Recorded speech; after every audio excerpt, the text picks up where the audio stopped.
My name is Lisa Hywood. I'm the CEO and founder of the Tikki Hywood Foundation in Zimbabwe. So it's my first time in the Isle of Man, which is very exciting. Excellent. Coming from Zimbabwe, it's quite a trip, but I've set up the foundation in memory of my late father 32 years ago, 1994. And our process was to work with authorities in Zimbabwe, protecting species that were on the verge of extinction. The foundation actually was launched off the first ever bull-elephant translocation, which was very exciting. And it was the first time elephants had ever been moved from one place to another. Zimbabwe had undergone a tremendous drought in 92-93, and that's when family groups of elephants had been moved, but no one had actually ventured into moving bull elephants. So that was what launched the foundation in 1994, was the first ever bull-elephant translocation. And that in itself is an amazing thing to do. I mean, translocating any species is difficult, but I imagine a sort of large species like a bull elephant must have a huge amount of challenges. Well, it did. And you can imagine all those years back, the technology was not what it is today. And so we got really excited when there were 25 people that it took to move one elephant. Whereas today you kind of need 3 people, a crane, a helicopter, and a flatbed to move them. And it's much easier now. But yeah, in the old days it was labor intensive. So the world's come a long way when it comes to translocation of elephants.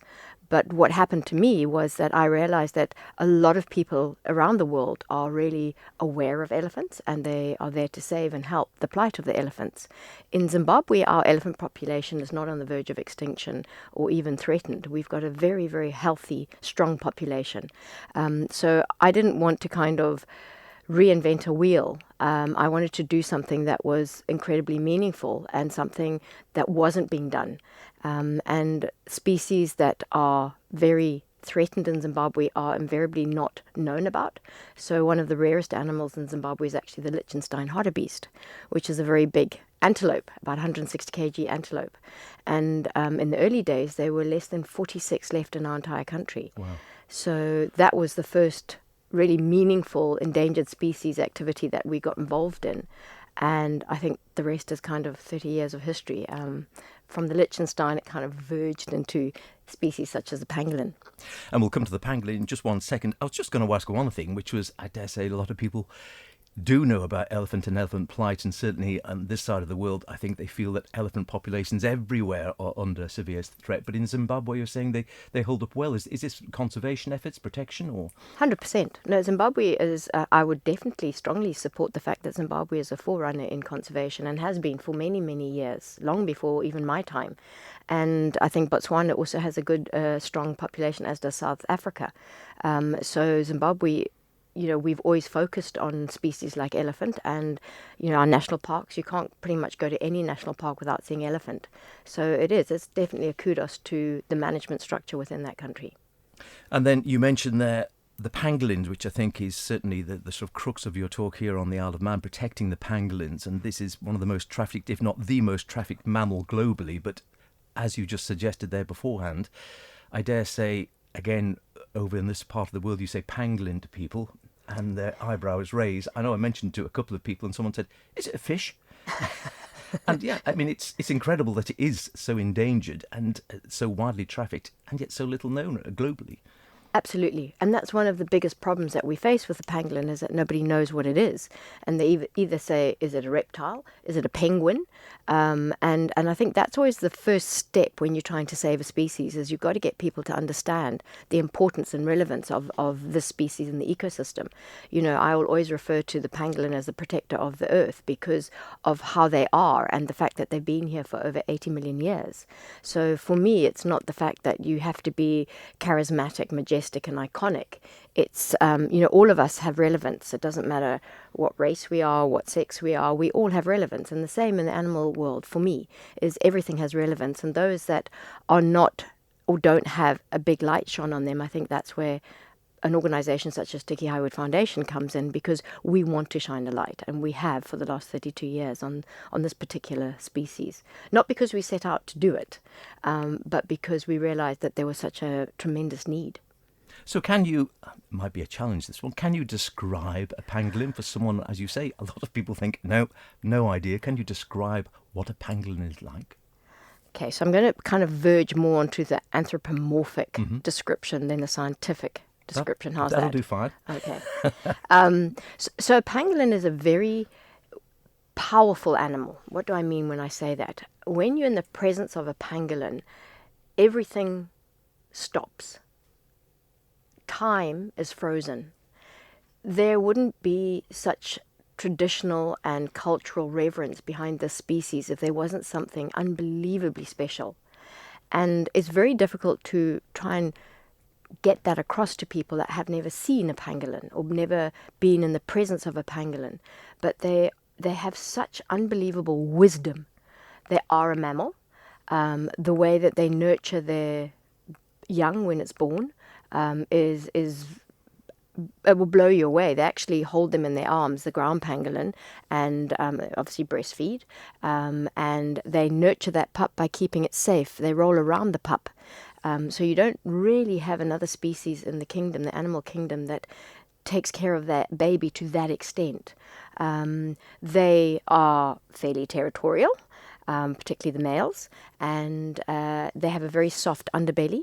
There are 4 species of pangolin in Africa, and there are 4 species of pangolin in Asia. So with all 4 species of pangolin, in fact all 8 species of pangolin, they have got scales that kind of start just above their nose, and they go all the way down their body, all their tail. Their underbody is either bare, so ground pangolins have a completely naked stomach, as does a giant pangolin, and then the 2 arboreal pangolins have fur underneath their bellies, but their scales are there to basically offer their protection, and the scales are their armor, which is why our logo is armored but still need protection. Absolutely. And do they, if they are under attack, then do they do a thing like maybe hedgehogs do on the Isle of Man, where they curl up and rely on their outer protection? 100%. The minute a noise or anything happens, a pangolin will quickly go into a very defensive ball, and it's that round ball that they've curled up into which is their defense mechanism, and that with the scales, that's their armor, so that things can't bite them.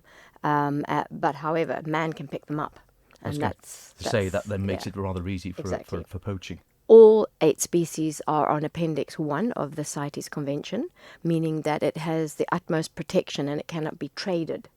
Which is key to understand, and that only came into effect in 2017.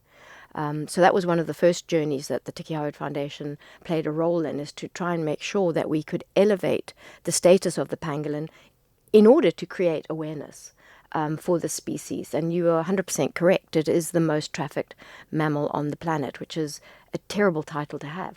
Yeah. And it is, just again, while we're on this, I assume we were talking about the native predators the pangolin has in nature, but I assume, like most things in nature, just the natural predators wouldn't actually upset the ecosystem. It's only really when man comes out and starts taking out these huge numbers, that's when the trouble starts. 100%.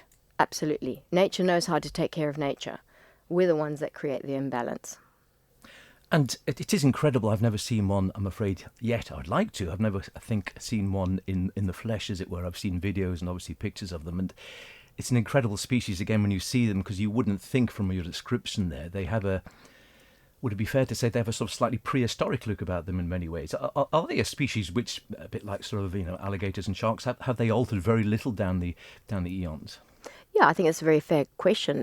Definitely they look prehistoric, and out of all the different species, so you've got the ground pangolin, which is what we have in Zimbabwe, and so they have 2 little back legs, like little elephant pads, and they walk on their back legs, and they, it's that little Chinaman walk where they bob, bob, bob, and I think that gives them very much a prehistoric feel to them, and that dome of their back, I think, gives that prehistoric dinosaur look. You've then got, in Western Central Africa, you've got the boreal species, which is your white-bellied pangolin and your black-bellied pangolin, and then you've also got your giant pangolin. So we have a facility in Cameroon, and a month ago we rescued our first giant pangolin in Cameroon, which was an unbelievable experience. This pangolin is 31 kgs.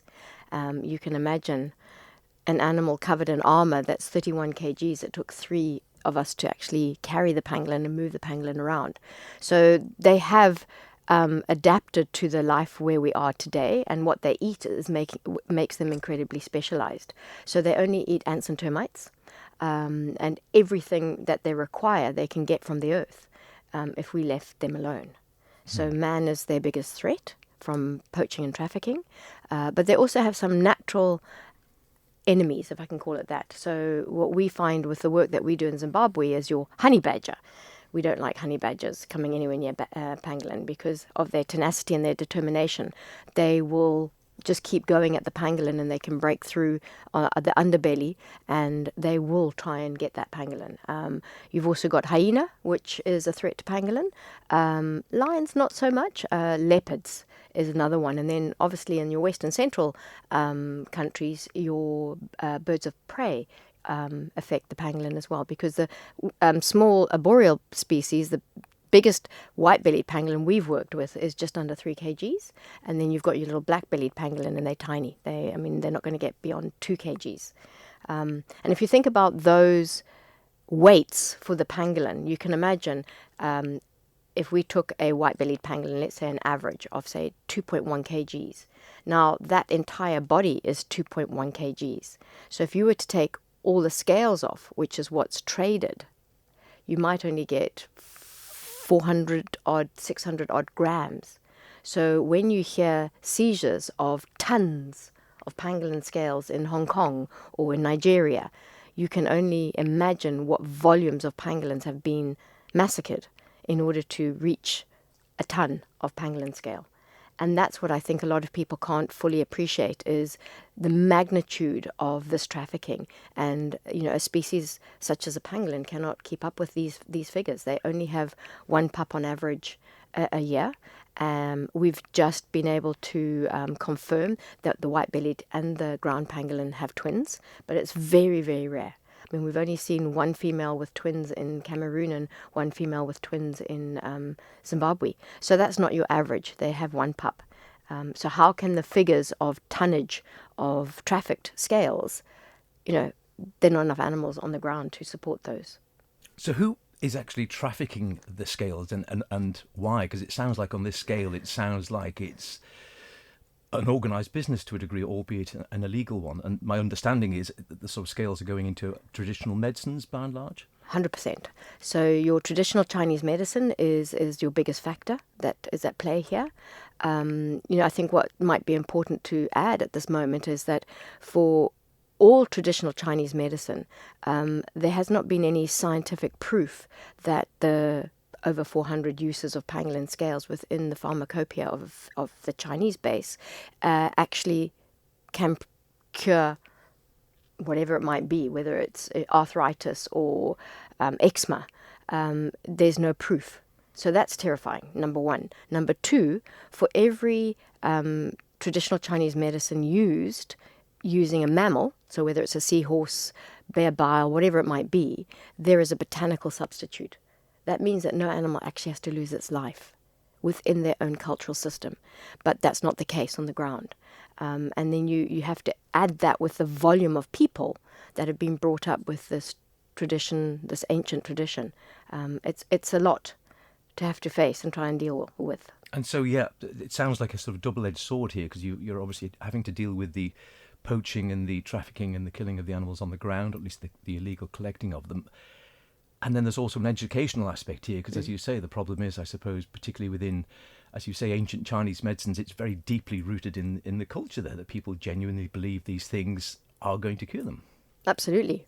But you have to start somewhere. I think, many years ago, witches were burnt at the stake. We're not there anymore. So you've got to change thought process. And I think that's where we are currently. And there are many organizations globally that are fighting to try and bring the modernization of where we are.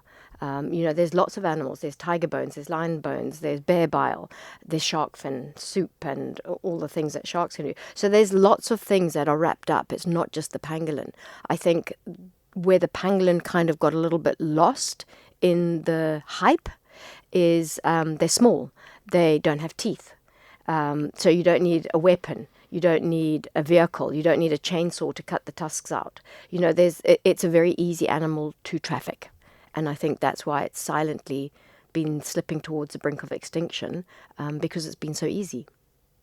And I assume it's sort of in the same camp. You mentioned a few bare bile and tusks, and I was thinking again of something like rhino horn, which is still illegally trafficked and I think highly valued in Chinese cultures.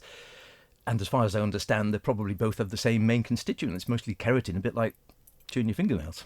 Exactly, it is. But when you come from a different culture, and we have to be respectful. I think it doesn't matter what your background is and what your culture or religion or belief system is. We have to, as a one planet, we have to be respectful of one another. But it's got to work both ways.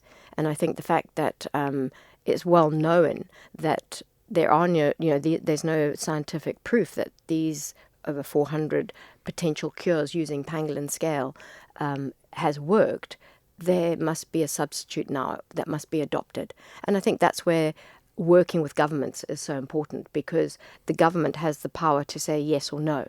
And, that's, we can all on the ground and as a population, we can all talk about things and we can all understand things and we can try and strive to get more recognition and awareness for these species. But at the end of the day, it's the governments at play that are the ones that will say, I understand this and I'm going to change it. Governments make change, and we can see that in the world that we live in currently. And did I read that the meat is also traded as well illegally? Yes, it is. It's a delicacy and it's very special.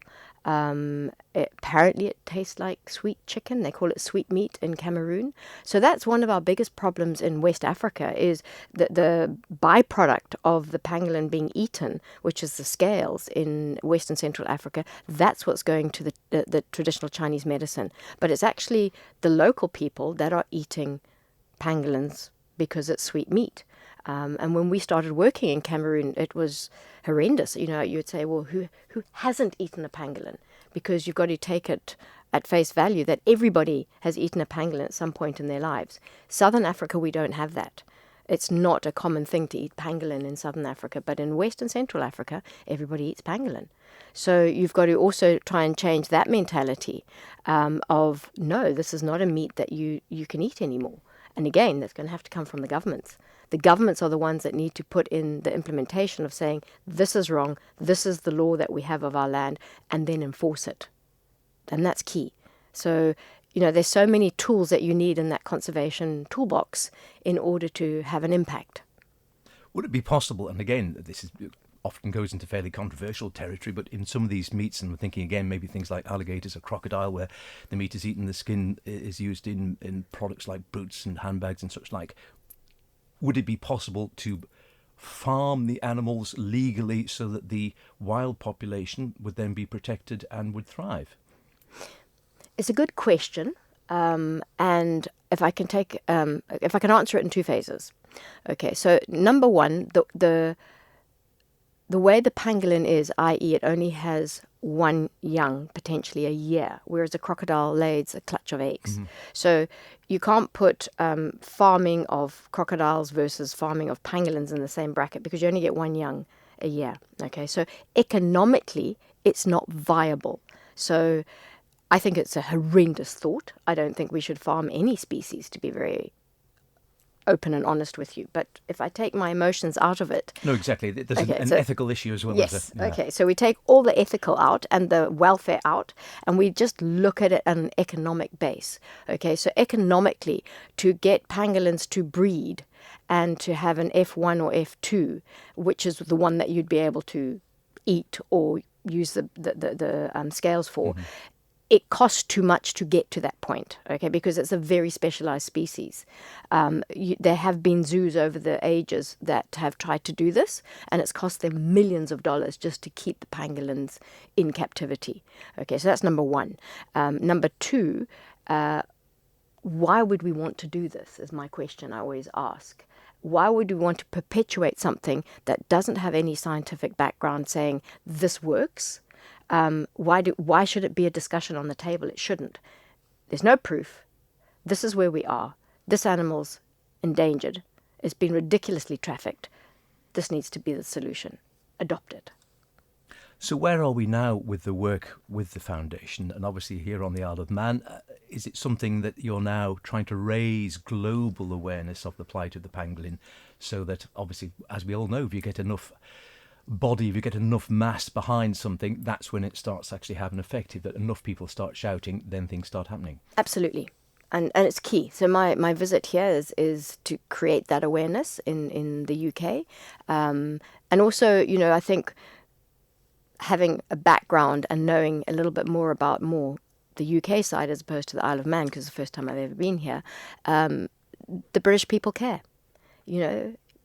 Everybody knows that. The British people care. So if more people can care within this space of the world, it's more people behind the battle. So it's very important. And are you having a good response? Because again, it's always, I think, certainly with any of these protection issues, it's a case of people care more when they can see something. And again, certainly on the Isle of Man locally, we talk about sometimes they protect the seabeds and such like, which obviously, unless you're a diver, you can't see. People always care more if something's tangible in a way. Is that a challenge when you're sort of working at a distance from where the actual species is based? Yes, I think it is. And I think that's another reason why maybe a visit over here for me has been so important, because we shouldn't have to be able to see or touch something just to know it's important to save it. I love polar bears. I've never seen one, but I'm still going to pick up the banner and try and save polar bears. Same with a seal. We shouldn't, where we are right now on a global space, we shouldn't have to see something.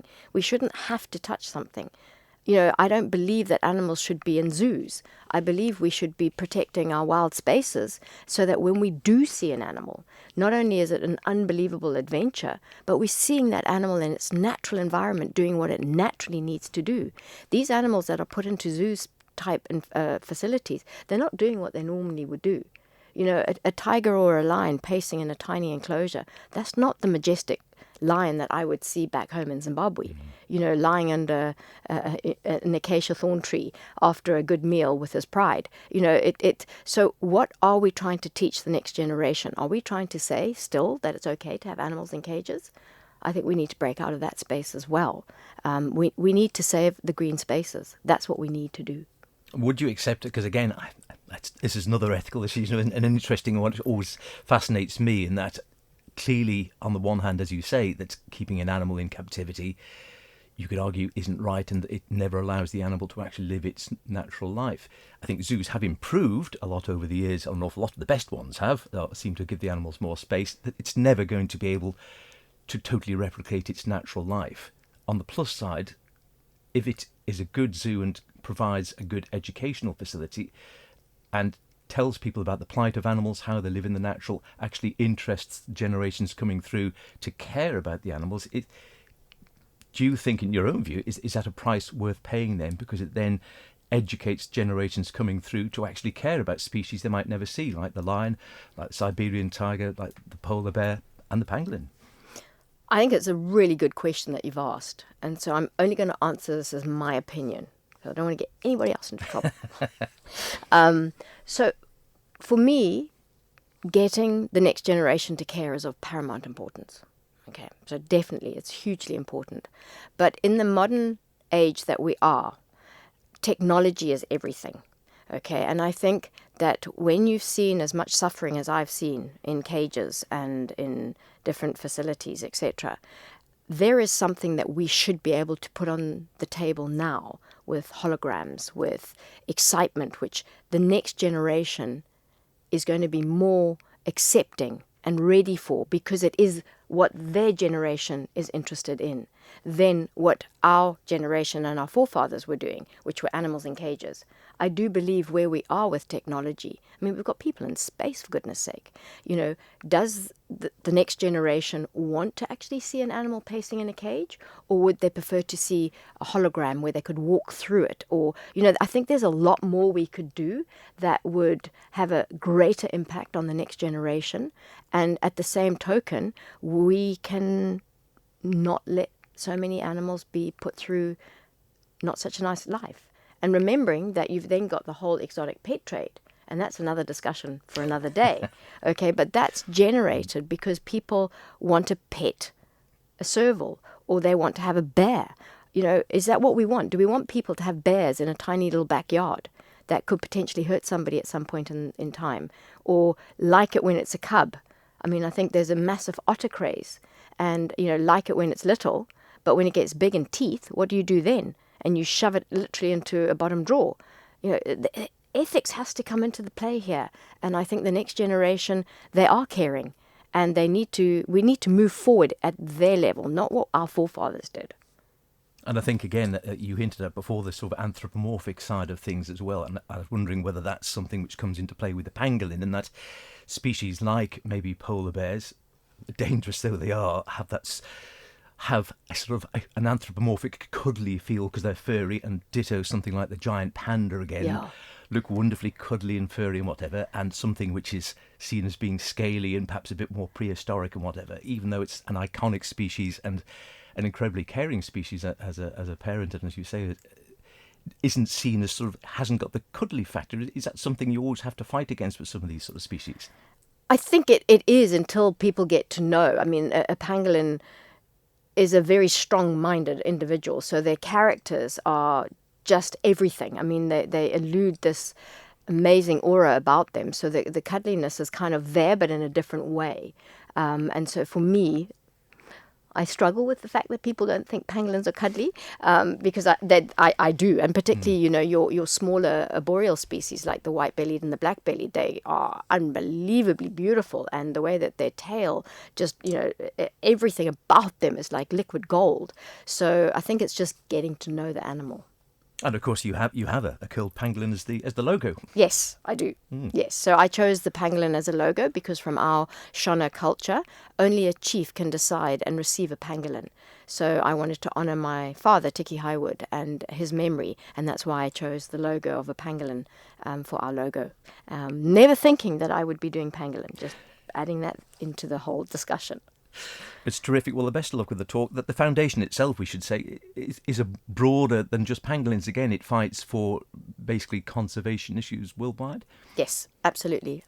We are involved with legislation and policy development within Zimbabwe. We work with governments in the different countries where we operate. Our ethos has always been working with governments. Like I've said before, governments are your key to making any choices, changes, and policy development going forward. So very important. It's wonderful we do have people like you with a passion and a drive and energy to do this, because I think within any of this sort of work, that's exactly what you need, isn't it? You just have to have the belief and the drive and the constant energy to think change will come, even if it's sometimes at a glacial speed. 100%. Every single animal counts. Every pangolin that gets the opportunity not to be eaten and to get back into the wild, safe space, I mean, that's what makes you get up every day and do this job. Well, listen, best of luck with the talk. It's lovely to see you over here on the Isle of Man. I hope that it goes well and we can raise awareness for this iconic species. And I must go and see one, I must admit, because I've seen the pictures and the videos, and they are an amazing looking species. And you wouldn't instantly identify them as a mammal when you first off look, would you? It'd be wonderful. Thanks ever so much for spending some time to talk to us today.